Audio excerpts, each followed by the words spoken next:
everyone. Hi, I'm Purvi. Welcome to our channel. In this video, we'll discuss about commercial and medical use of microorganism.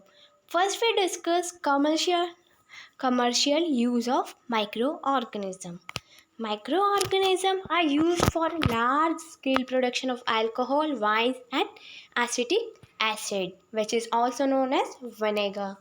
Micro organism का use बहुत बड़े स्तर पर होता है for the production of alcohol, alcohol बनाने के लिए, वाइन्स बनाने के लिए और विनेगर बनाने के लिए.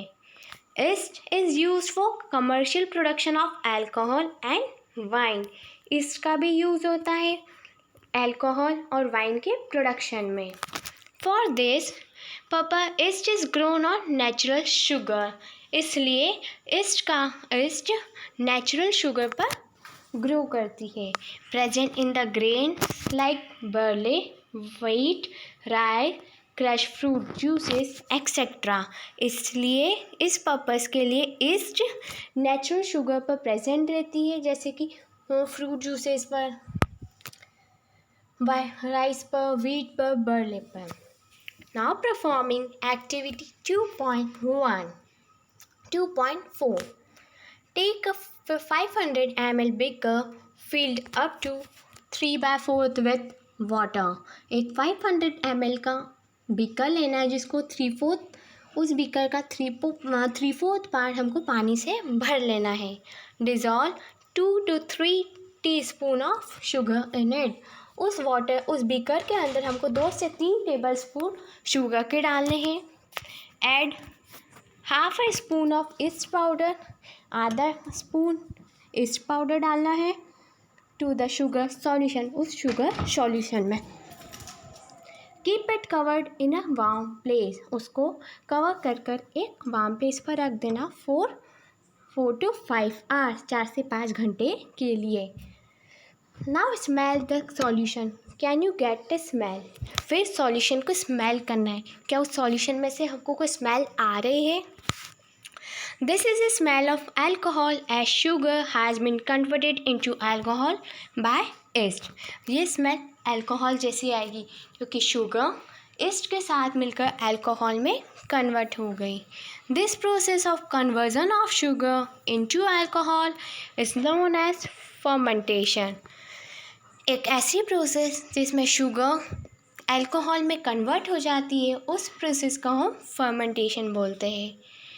Laue's pasture discovered the fermentation इन 1857.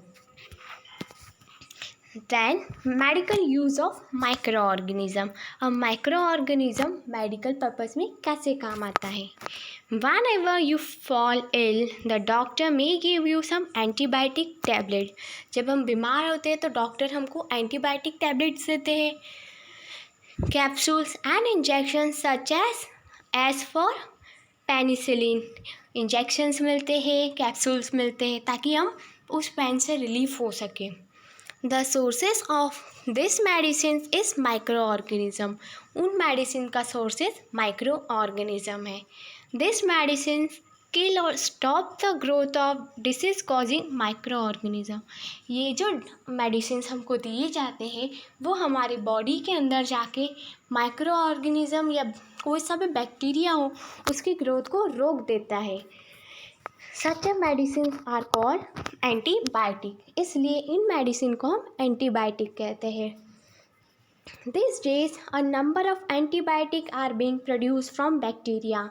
आजकल तो बहुत थाउजेंड्स में ऐसी मेडिसिन बन रही है जिसमें एंटीबायोटिक मिला हुआ रहता है. Produce from bacteria and fungi. Antibiotic जो बैक्टीरिया से बना हुआ होता है या तो फिर फंगी से. Streptomycin, tetracycline and erythromycin are some examples commonly known as antibiotic. ये सारे एंटीबायोटिक के ही एग्जाम्पल्स है which are made from fungi and bacteria, जो फंगी से और बैक्टीरिया से बने हुए हैं. The antibiotic are manufactured by growing specific micro organism and use to cure a variety of disease. ये एंटीबायोटिक बहुत सारे माइक्रो ऑर्गेनिज्म से मिलकर बना होता है, और जो कि ये बहुत अलग अलग टाइप की डिसीज़ को ठीक कर देता है। Antibiotics are even mixed with the feed of livestock and poultry to check the microorganism infections in animals. Antibiotic animals का भी इन्फेक्शन चेक करने के काम आता है। They are also used to control many plant disease. Even antibiotic plants की जो disease होती है उसको कंट्रोल करने में भी काम आती है।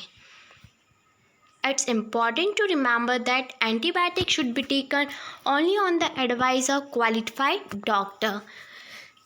ये हमें ध्यान और पता होना चाहिए कि एंटीबायोटिक हमें तभी लेनी चाहिए जब हमको डॉक्टर प्रिस्क्राइब करे।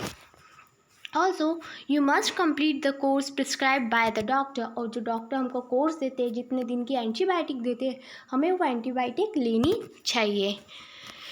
If you take the antibiotic when not needed or in the wrong doses, it will make the drug less effective when you might need it in future. अगर आप बिना ज़रूरत के एंटीबायोटिक लेंगे या उसके रॉन्ग डोसेज कभी भी ले लेंगे तो उस ड्रग्स का इफ़ेक्ट आपकी बॉडी पर होना ही बंद हो जाएगा। फिर जब आपको फ्यूचर में उस एंटीबायोटिक की नीड होगी तो वो एंटीबायोटिक आपकी बॉडी पर असर करना ही बंद कर देगी। Also, antibiotic taken unnecessary may kill the beneficial bacteria in the body. और अगर हम बिना मतलब के लिए एंटीबायोटिक का यूज़ करेंगे तो हमारी बॉडी में जो बैक्टीरिया है जो हमारी बॉडी के लिए बेनिफिशियल है उनको भी किल कर देती है। Antibiotics are not effective against the cold and flu as they are caused by virus. Antibiotic cold और फ्लू में कोई काम नहीं करती क्योंकि कोल्ड और फ्लू वायरस की वजह से होता है, तो वायरस को किल नहीं करता एंटीबायोटिक सिर्फ बैक्टीरिया को किल करता है हमारी बॉडी में। If you have any doubt related to this topic please comment in comment box. I will try to solve your problem as soon as possible. Thank you.